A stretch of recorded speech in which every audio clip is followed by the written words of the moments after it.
His Holiness, with all my due respect, my question for you is what has been your biggest fear? Have you encountered it ever? 가서 긴장도 치수도 그래서 조나이나 조이나 for example, 17th night, March, right? March 17th night, 1959. After 10th March crisis in Lhasa. That also is a result of since 56, you see, problem started. Then become worse and worse, worse. The Chinese attitude, officials' attitude, also becoming more and more aggressive. So then 17th night, in spite of all my effort, failed to cool down the situation. Then, that very day, I decided, now I cannot sorrow. I should remain here. I escape. So meantime, feeling whether I will see tomorrow or not, doubt. The way escape, very near Chinese military garrison. The river wave, passing through the other side of the river. We can see the Chinese military police there. So we completely quietly, but then we cannot control the horse kasadi. Hoof, truck, like that. We really feel fear. The next day, dawn time, then we already passing through one mountain. Then we temporarily face. But there's every danger. Chinese soldier come from the two different places just to stop.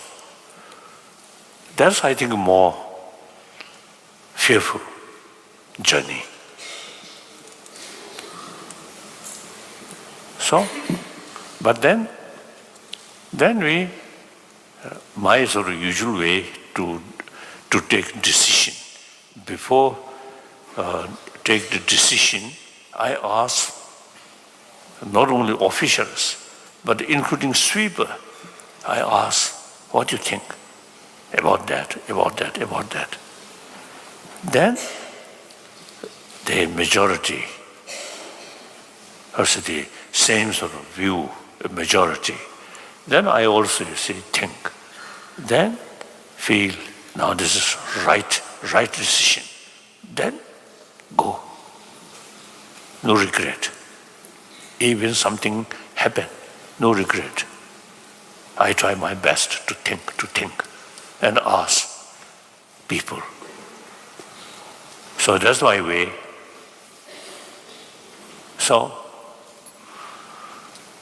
at the age 16, I lost my freedom. Age 24, I lost my country, my own country. Then over 70 years, a lot of suffering, a lot of destruction inside Tibet. But as we keep our sorrow,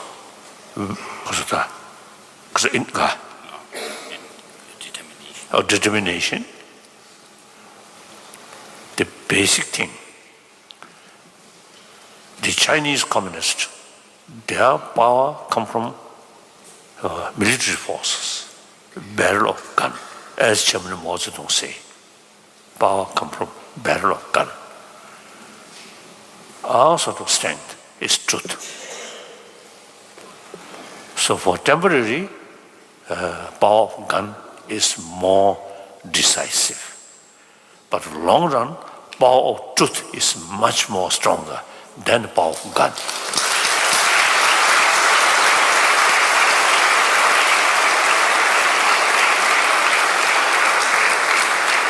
Then also, you see, we never consider Chinese people as an enemy. Never. We respect them.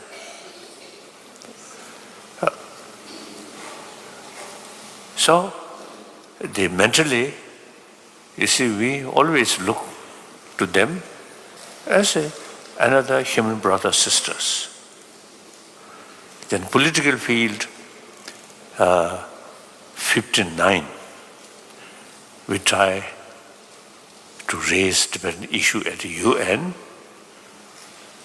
and during that period, I had a lot of discussion with Pandit Nehru and many other Indian leaders.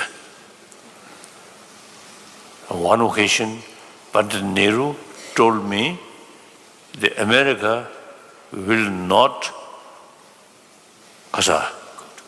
go to war with China for liberate Tibet. Very true. And he told me, sooner or later you have to sort of dialogue or discuss with Chinese government. So in 1974, we decided now not seeking independence. Past history is history. According to some Chinese history book, they clearly mentioned 7th century, 8th century, 9th century, 3 empires: Chinese Empire, Tibetan Empire, Mongol Empire. According to Chinese history book.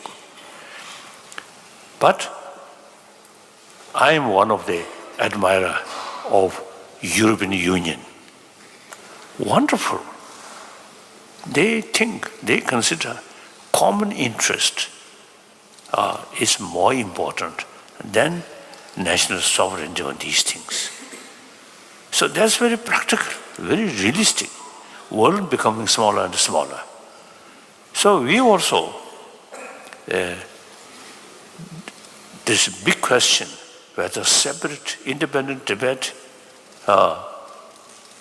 more sort of benefit ourselves or remain within the People's Republic of China.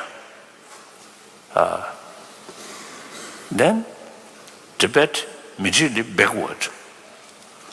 Remain within the People's Republic of China. Immediately we gain much more beneficial. Then also you see, remain within the People's Republic of China and try to sort of, try to implement all the rights which mentioned in Chinese Constitution. And Chinese Constitution, you see, recognize many places as a Tibetan, a Tibetan area. So, remain within the People's Republic of China. We can work all those Tibetan area. That means around 6 million Tibetan, more than 6 million. Autonomous region of Tibet, the 1951 17-point agreement signed by Tibetan government. Under Tibetan government, Tibetan population around 2 millions, remaining 4 millions in other part of Tibet. So remain as the same right and make effort for preservation of Tibetan culture, Tibetan knowledge, which based on Tibetan, unique Tibetan writing, Tibetan language. For long run, we feel that's much better than just a small area of Tibet. It is almost impossible to get independence, even got independence, a small portion. Over, I think, 1,000 years, Tibetan cultural heritage, Tibetan knowledge. People from all all different parts of Tibet, you see, they really carry effort for preservation. Myself, from northeast Tibet, I have not come from central Tibet. If only central Tibet independence, then I have to go my own birthplace area.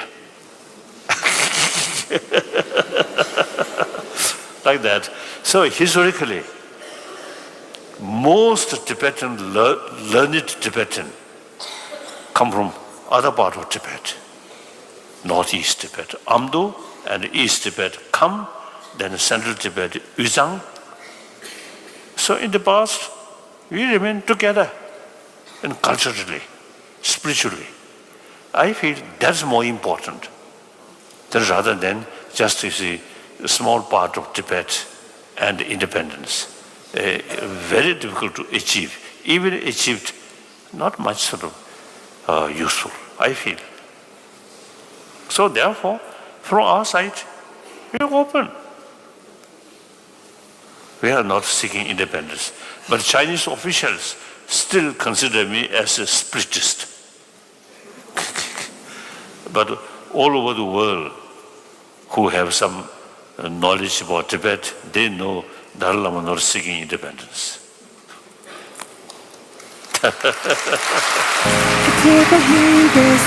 Next question.